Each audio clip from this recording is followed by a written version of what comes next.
Hey everybody, welcome back to Fusioneers. Today we're going to be making a circular tray with patterns in Fusion. So if you haven't seen the last video, this is the circular tray we made, and today we're going to be adding some details to the outside and also to the inside. So if you haven't watched that video, go back and watch that first, and then you'll have this model. You can also download the model on our Fusioneers Skool community for free. And what I'm going to do here is just copy this, so we'll have another version, and then just copy it into the current folder.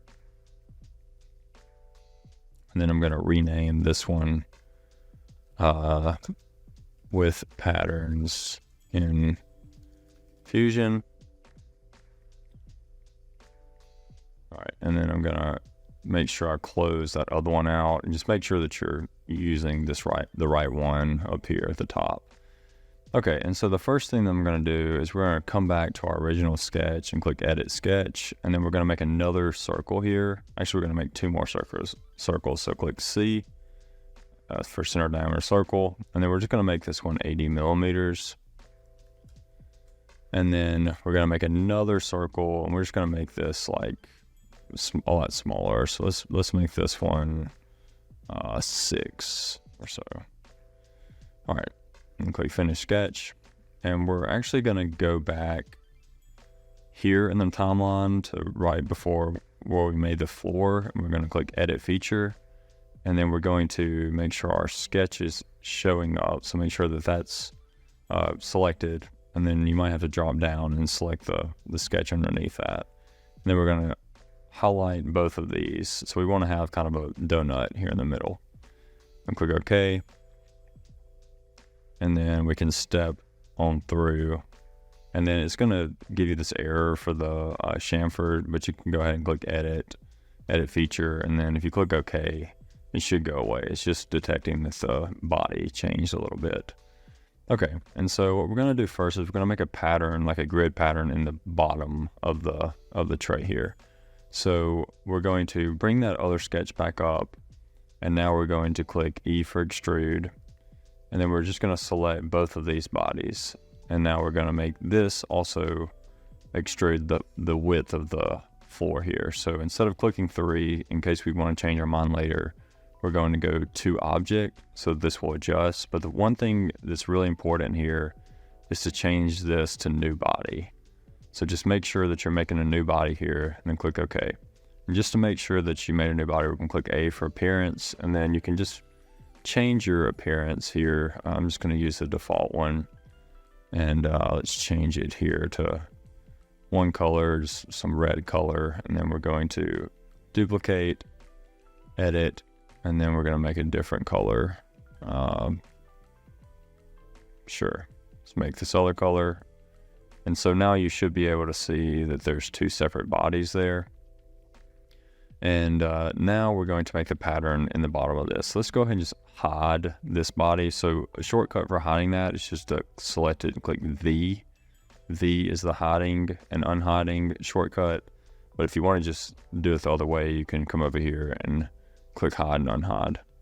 All right, and so now we're just working on this body. So what we're going to do next is we're going to extrude our circle. So select the circle, click E, and then just extrude it. Actually, we need to change this to all. And now, no matter how thick this is, it'll cut through all of the body. I'm going to click OK.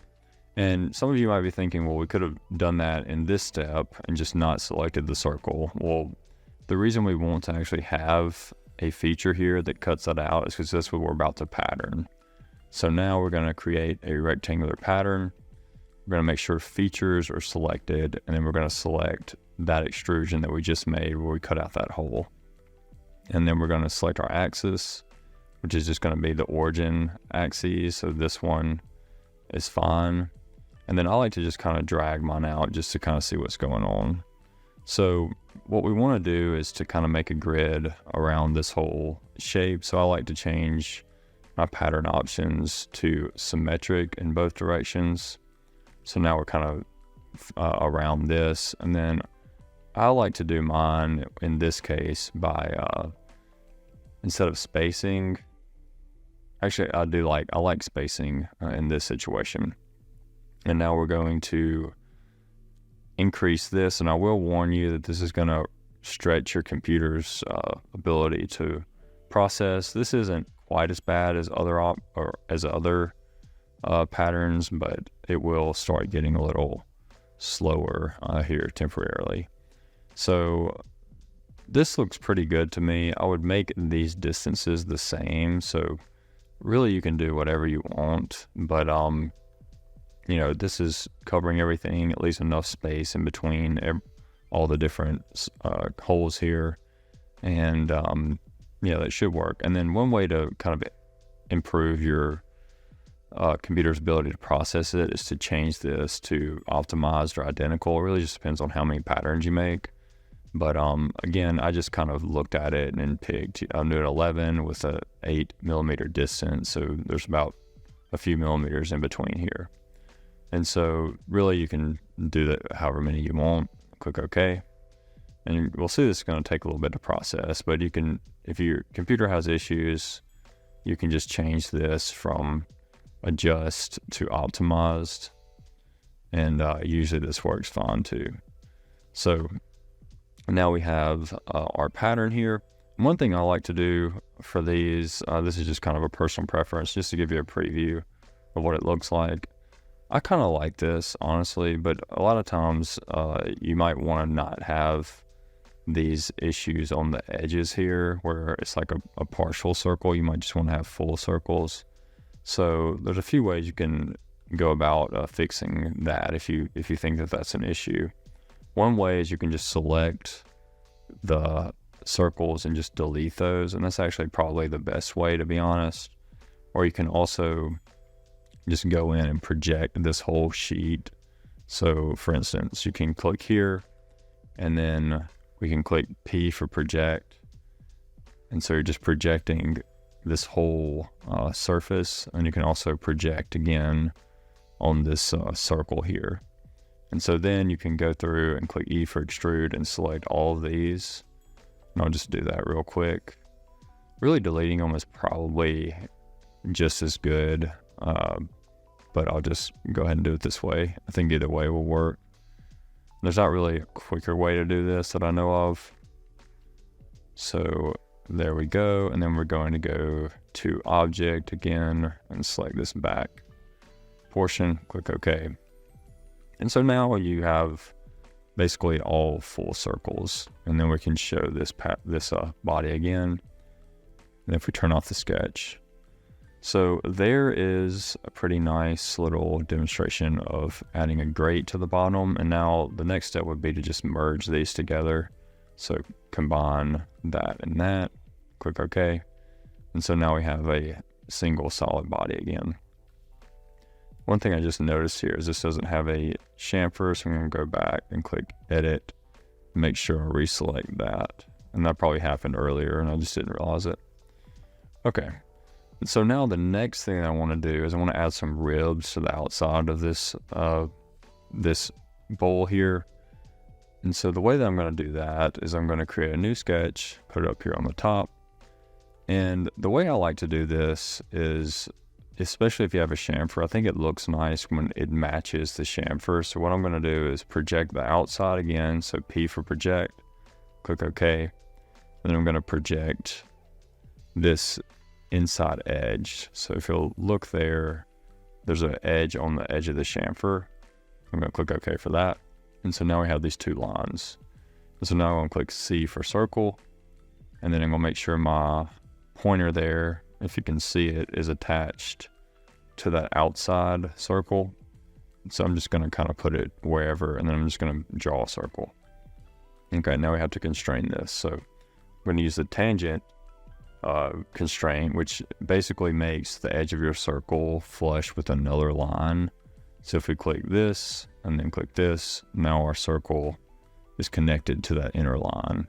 And the next thing we want to do is to make this right in the vertical position. So if you're looking at it like this, Fusion will consider this vertically oriented. So we're going to select the horizontal vertical constraint. Then we're going to select the origin there and then the origin of this. And now you can see it's snapped and it's all black. So the constraints you need is you need a constraint to this edge, which we did by drawing the circle.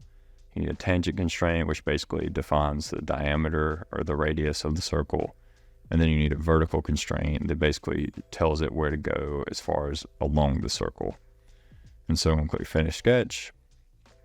And then we'll find that sketch over here. It's probably sketch 3 if you've been following along. But you might have some other sketches. So I'm going to hide sketch 1 just to make sure it's clear. Okay, so now the next thing we want to do is click E for extrude. And then you can see here it's actually splitting it in half. So really we only want to extrude that inside part because the outside part won't hit anything. And then we want to go this direction. And then distance is going to be all again. So it's just going to cut, regardless of how thick it is, it's going to cut everything out. And then click OK. And then I like to do this different way. So for now, let's add a fillet. And some people like it with a fillet, some people don't. But just to demonstrate, let's add a fillet here on both sides. And we can make that one. Why not? And then click OK. And so now we're going to pattern this around the outside perimeter here. So we're going to click rectangle. You can really select rectangular pattern, or you can select create pattern. I'll just show you since it's up here. If you click that, you can change it within the pattern menu here to circular pattern. And then the object type is going to be feature, and the objects we want are actually 2 objects. So we want the cutout, which is this extrusion, and then we also want the fillet here. So that way, if we didn't select the fillet, we'd have to go around and manually select every single fillet, which would take a long time and be annoying. But we're just going to pattern the fillet with that extrusion. And then for the axis, you can just select this outer axis, and it should detect it. And so now you see we have just 3 patterns. So again, this is going to be another pattern, which Fusion sometimes has issues with as far as processing, but we'll see what we can do. Let's try like 60. And so you can kind of play around with how many you think looks good. For me, I usually like more with this. I just think generally that looks better.